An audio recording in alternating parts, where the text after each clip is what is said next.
ओम श्री गणेशाय नमः। हरे कृष्णा। कार्तिक मास महात्म्य कथा अध्याय 23। नारद जी बोले, हे राजन, यही कारण है कि कार्तिक मास के व्रत उद्यापन में तुलसी की जड़ में भगवान विष्णु की पूजा की जाती है। तुलसी भगवान विष्णु को अधिक प्रीति प्रदान करने वाली मानी गई है। राजन, जिसके घर में तुलसी वन है वह घर तीर्थ स्वरूप है, वहां यमराज के दूत नहीं आते। तुलसी का पौधा सदैव सभी पापों का नाश करने वाला तथा अभीष्ट कामनाओं को देने वाला है। जो श्रेष्ठ मनुष्य तुलसी का पौधा लगाते हैं वे यमराज को नहीं देखते।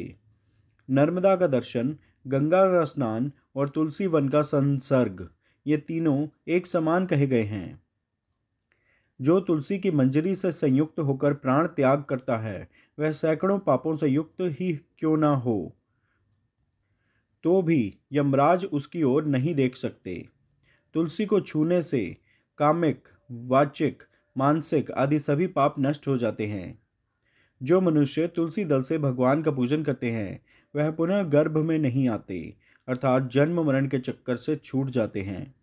तुलसी दल में पुष्कर आदि समस्त तीर्थ, गंगा आदि नदियाँ और विष्णु प्रभृति सभी देवता निवास करते हैं। हे राजन, जो मनुष्य तुलसी के काष्ठ का चंदन लगाते हैं उन्हें सहज ही मुक्ति प्राप्त हो जाती है और उनके द्वारा किए गए पाप उनके शरीर को छू भी नहीं पाते। जहाँ तुलसी के पौधे की छाया होती है वहीं पितरों की तृप्ति के लिए श्राद्ध करना चाहिए। जिसके मुख में, कान में और मस्तक पर तुलसी का पत्ता दिखाई देता है उसके ऊपर यमराज भी दृष्टि नहीं डाल सकते, फिर दूतों की तो बात ही क्या है। जो प्रतिदिन आदर पूर्वक तुलसी की महिमा सुनता है वह सब पापों से मुक्त हो ब्रह्मलोक को जाता है। इसी प्रकार आंवले का महान वृक्ष सभी पापों का नाश करने वाला है। आंवले का वृक्ष भगवान विष्णु को प्रिय है। इसके स्मरण मात्र से ही मनुष्य गोदान का फल प्राप्त करता है। जो मनुष्य कार्तिक में आंवले के वन में भगवान विष्णु की पूजा तथा आंवले की छाया में भोजन करता है उसके भी पाप नष्ट हो जाते हैं। आंवले की छाया में मनुष्य जो भी पुण्य करता है वह कोटि गुना हो जाता है।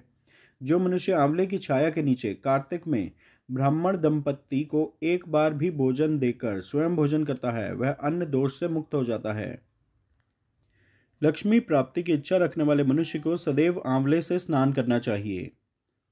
नवमी, अमावस्या, सप्तमी, संक्रांति, रविवार, चंद्र ग्रहण तथा सूर्य ग्रहण के दिन आंवले से स्नान नहीं करना चाहिए। जो मनुष्य आंवले की छाया में बैठकर पिंडदान करता है उसके पितर भगवान विष्णु के प्रसाद से मोक्ष को प्राप्त होते हैं। जो मनुष्य आंवले के फल और तुलसी दल को पानी में मिलाकर स्नान करता है उसे गंगा स्नान का फल मिलता है। जो मनुष्य आंवले के पत्तों और फलों से देवताओं का पूजन करता है उसे स्वर्णमणि और मोतियों द्वारा पूजन का फल प्राप्त होता है। कार्तिक मास में जब सूर्य तुला राशि में होता है तब सभी तीर्थ, ऋषि, देवता और सभी यज्ञ आंवले के वृक्ष में वास करते हैं। जो मनुष्य द्वादशी तिथि को तुलसी दल और कार्तिक में आंवले की छाया में बैठकर भोजन करता है उसके 1 वर्ष तक अन्न संसर्ग से उत्पन्न हुए पापों का नाश हो जाता है। जो मनुष्य कार्तिक में आंवले की जड़ में विष्णु जी का पूजन करता है उसे श्री विष्णु क्षेत्रों के पूजन का फल प्राप्त होता है। आंवले और तुलसी की महत्ता का वर्णन करने में श्री ब्रह्मा जी भी समर्थ नहीं हैं, इसलिए धात्री और तुलसी जी की जन्म कथा सुनने से मनुष्य अपने वंश सहित भक्ति को पाता है। कार्तिक मास महात्म्य कथा अध्याय 23 पूर्ण हुआ। श्रीमन्नारायण नारायण नारायण भजमन नारायण नारायण नारायण लक्ष्मी नारायण नारायण नारायण सत्य नारायण नारायण नारायण श्रीमन्नारायण नारायण नारायण भजमन नारायण नारायण नारायण लक्ष्मी नारायण नारायण नारायण सत्य नारायण नारायण नारायण श्रीमन्नारायण नारायण नारायण भजमन नारायण नारायण नारायण।